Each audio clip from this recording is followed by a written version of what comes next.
Jelena and welcome to my channel Yetiye.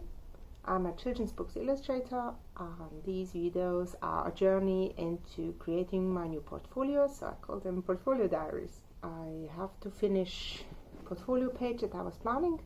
It is my agent made these special portfolios that are called all-in-one, and every artist gets one page within this together portfolio that is dedicated to a special topic.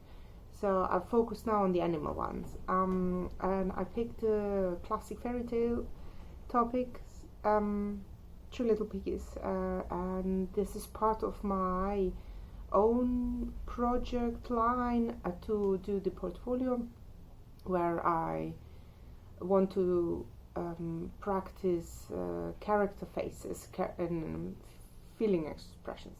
Right, so I nearly finished this page, and then I will send it off to my agent and see what they think about it. And I'm very excited for this because I haven't sent in anything for quite a while, and they've been very patient with me waiting. I had a newborn which turned now into a toddler, so it's kind of time.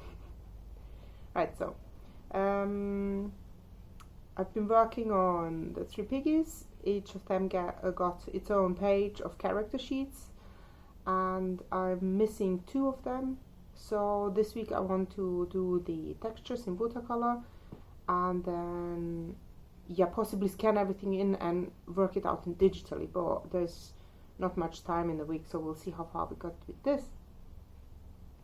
And then next week I'm hoping to get started with a new set of characters, and I can tell you already now what it is because I had a bit of a brainstorm last week and I decided to do something with cats. It's a very common animal, and I feel it has been the broadly explored by a lot of artists, considering like shape, sizes, character traits, ranging from being just like animal into a more humanoid character. So I'm sure if I just ask, can you tell me 3 cat characters, you'll be coming up there with 5, 10 maybe. Right, so what is my idea then? I want to explore my own character, cat character, to avoid falling back on designs and tropes that I have seen in movies, for example, or that are very famous. So if I tell you now the Cheshire Cat from Alice, I bet the majority of you will think of the Disney's way of character in the Cheshire Cat. So it's very challenging to come up with your own design that, firstly, when you look at it, it will remind you of the Cheshire Cat from Alice, but secondly, that you don't think, oh, that's just a Disney cat. Right, so this is just a little teaser for what's coming up next. Right, so I will start with making textures, which are in watercolor. You will see me directly just painting on a piece of paper, and then after that I'll scan it in and I'll take you along when I work on it digitally. Right? Let's have a go at it.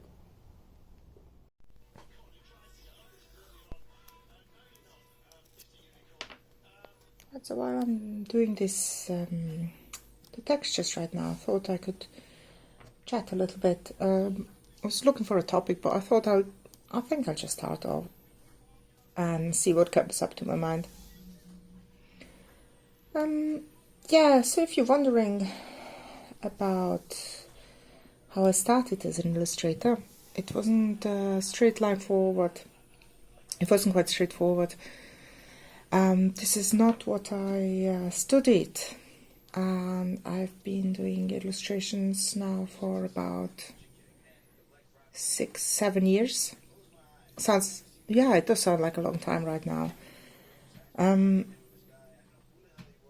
I started just about the time before my first daughter was born, and I was looking for a new direction in my life, a new type of career, and I knew it should do something with art, but at that point I had no real call. I didn't hear anything where to go, and art could be just really so much. There would be starting at just pictures, to prints, it could be commissions, it could be greeting cards. That was kind of like the cloud of my, not like in a bad sense. So there was like the it was all up in the air, these kind of ideas what to do, pattern design, yes, something like this. So artists do like to talk a lot about styles, and I would say I had no style. I was all over the place. I was fascinated with watercolors, and I was very good with pencil already at that time, which means, what I mean by this, very good with pencil, is I knew how to hold it, how to get the best out of it at the time for myself, shading. I had an idea of how to get volume into my pictures, and I was, I could get across what I had in my mind as the idea of what I should draw. I could get across really well, means I was satisfied with what I could get across on the paper.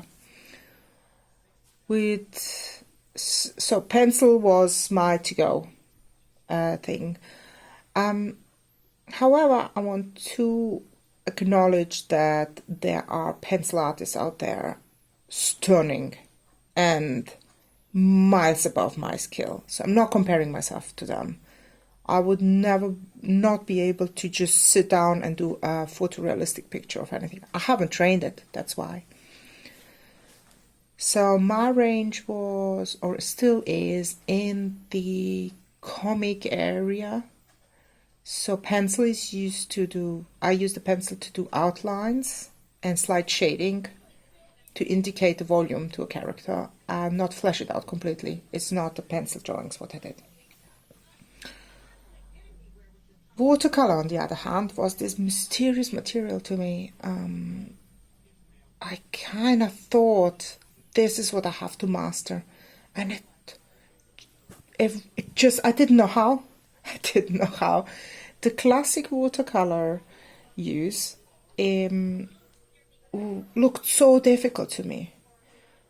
The way the paint behaves depending on the paper, on the humidity of the room, on the temperature of the room, for how much water you use, what type of water even, what pencils, what type of colors. It just was so many variables there and easily to overwhelm. But somehow I was always compelled to still try it. And there were a lot of really bad watercolor pictures that I did. And I did not know why they were bad. I just did not know. So my love for watercolor, I think it comes from different sources, which was on the one hand my grandma, who created beautiful scenes of nature and flowers with watercolor, and I was watching her how she does it a little bit, but I think she was just doing it in times when everyone was asleep and she had her time. This was her meditation, basically. She found peace in doing these artworks, and it did not matter to her how long she spent time on and what it would be. And a lot of pictures are similar and so well crafted. You just look at it and you know it's paint, like it's brush strokes, but it all comes together to this wonderfully romantic, very crisp picture. It was fascinating, and I think that's where my first fascination with watercolor came from. And then, of course, picture books. I don't know which ones that were particularly, but whenever, when you imagine these classic tales, I will just say Beatrix Potter's pictures now, because I think that's one of the famous, and on the top of my head, this is what I remember best.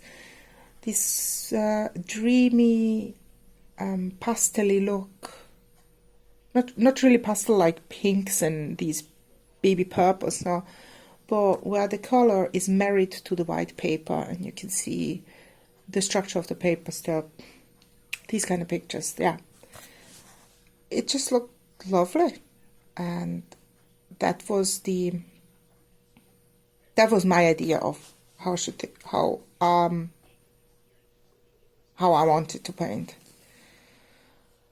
Right, so let's skip a couple years. I'm doing watercolors, and I'm using them in a way that just does not feel like the classical way.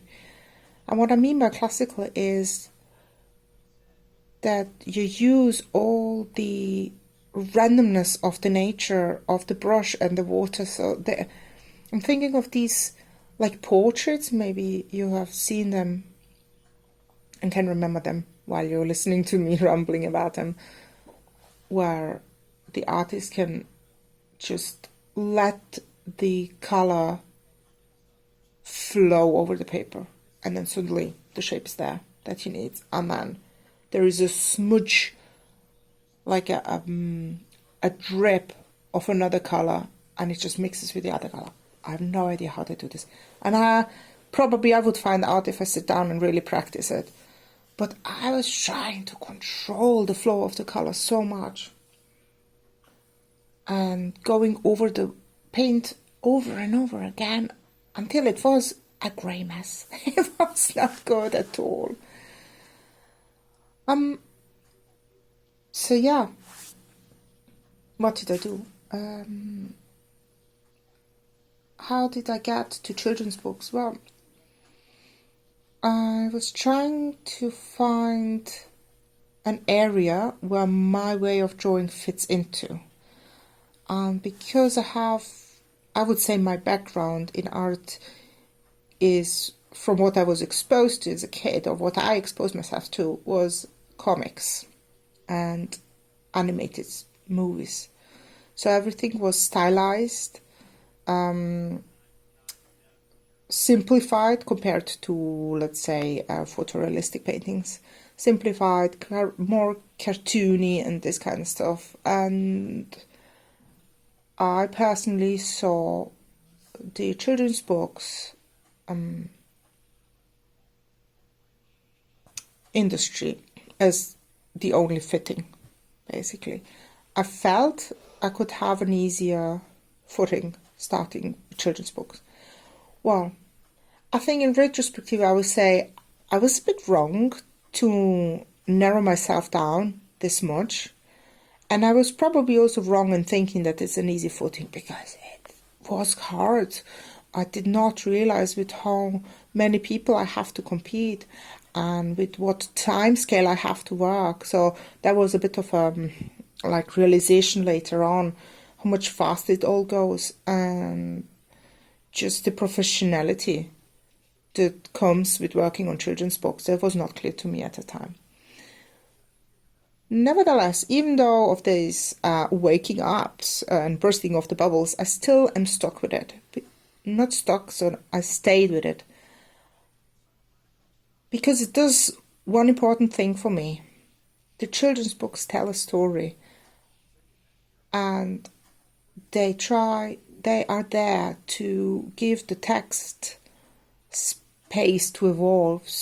When you read a book to a child, it cannot follow the words, how they are written. And usually within the books, they will meet some things for the first time that they maybe haven't seen in nature yet. It could be as simple as the animals in the zoo, maybe the baby, you're reading it to a baby or a very little toddler that hasn't been to the zoo yet or has seen the animal just once. It needs these pictures to look at and to marvel at them. So they're having a great purpose. That's just fascinating to me, and that's why I stayed with children books. If and they still give me pleasure to do them. Yeah, better so. Sticking with them for 7 years, a long time, would be quite hard to do something for such a long time that you didn't enjoy.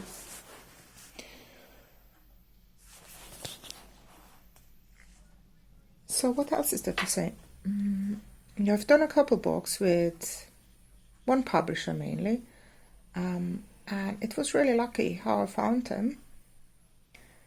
And I found it also really lucky that they were giving me quite a bit of freedom in how I work on the books. So I had the chance to develop my work style. I had the chance to learn from my mistakes as well. So I noticed that I am struggling with the time limit for two reasons. I had no idea how to make a picture simple enough to make it quick. For me, I'm coming from a very naive point. I was going to fill the page with so many details and work on it romantically until I feel satisfied as an artist. This was just not feasible. I can't work like this. And they were fine with me needing sometimes longer because they put quite a bit of trust in me, but also they were not connected to very major deadlines. So there were 2 deadlines in a year where they wanted to do prints. I just had to manage in that time, and that's not much. Like 6 months for a book is a lot, and somehow I managed anyway to draw. But with every book I learned more and more how to make my work be a bit more professional, how to take art as, let's say, not just an enjoyment, but as a work. Yeah, to see that I'm commissioned to do specific things in a specific time for a specific price. So yeah, that was a learning curve, and I'm very grateful for that. So I will stay with picture books. Yeah, for quite some time, I think. Yeah, that's about it. I think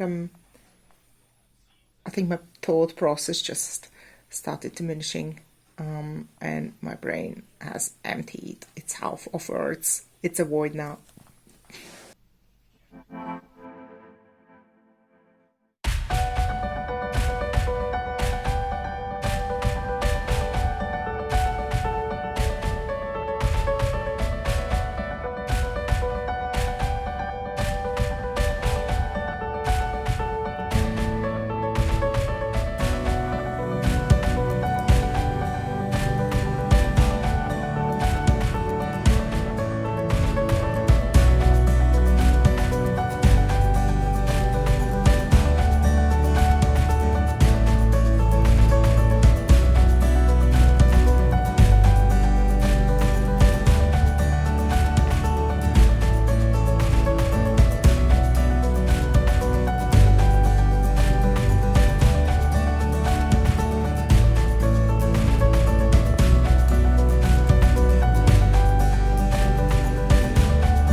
textures.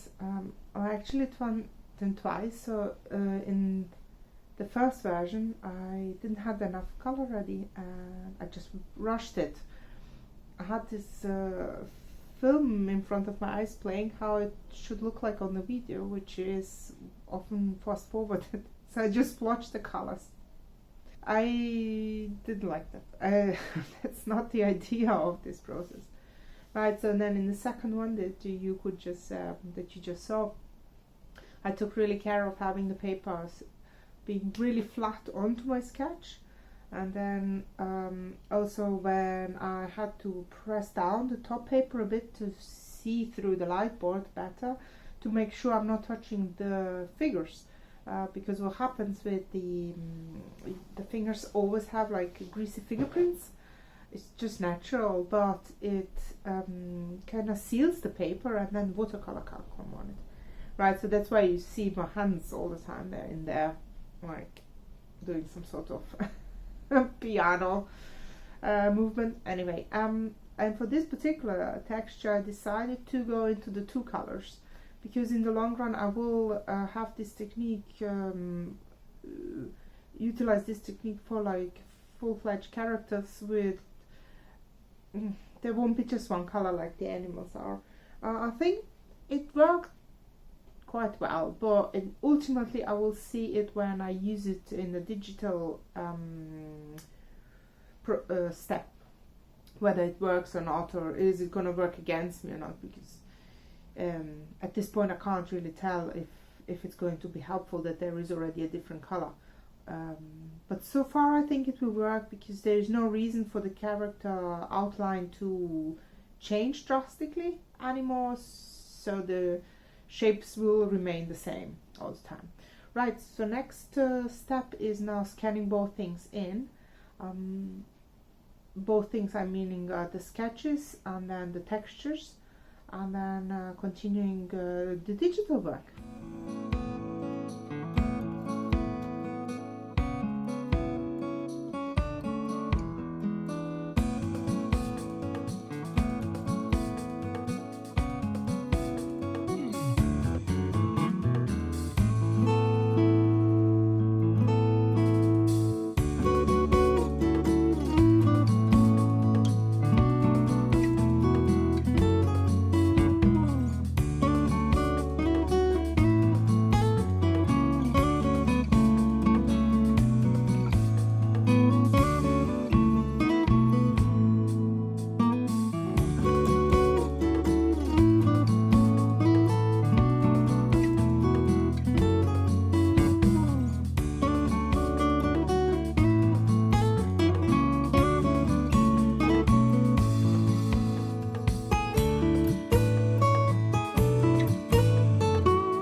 Okay. Oh, this was not the digital part. I've worked on the whole page for 1 hour.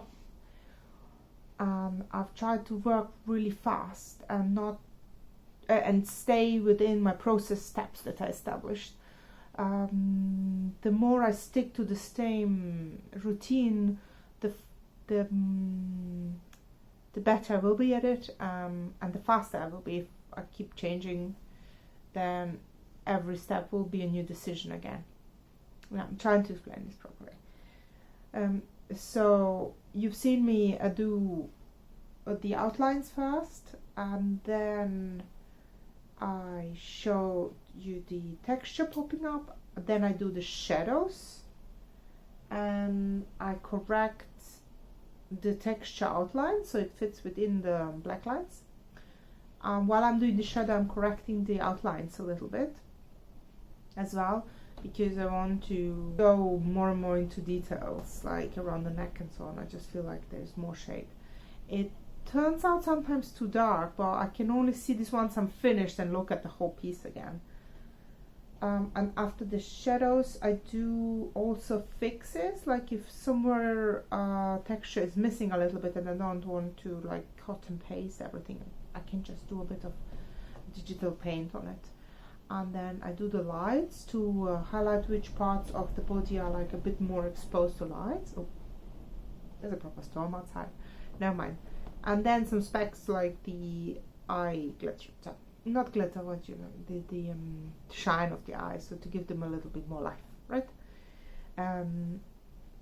Yeah, so now I have the page finished, and that's it with Piggies, who's built this house out of sticks.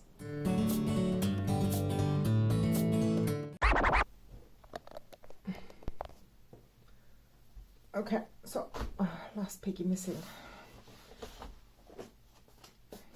This started with the sketches some time ago. It was before summer, and then I had a long break. I have to practice this piggy now again in the face, and then I'll think about the coating and do watercolor textures. And I'm not sure how much I can manage today. It's just a half day.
Oh, yeah. This camera is ugly. Let's do it again. I finished the pages with the piggies for the last 2-3 pages with the bricks. The next will be then the textures. But I think that's it for this video. And I thank you very much for joining me and watching up to this part. I was wondering for when I'm drawing and I have like time to kind of ramble on about, it might be nicer if I can answer actual questions you guys have. So anything from like about my art, illustration, whatever, just write them down in the comment. Yeah, and I'll try to pick if there's any. I don't assume there will be so many. Just write them down there, and I see you in the next video. Thank you so much. Bye.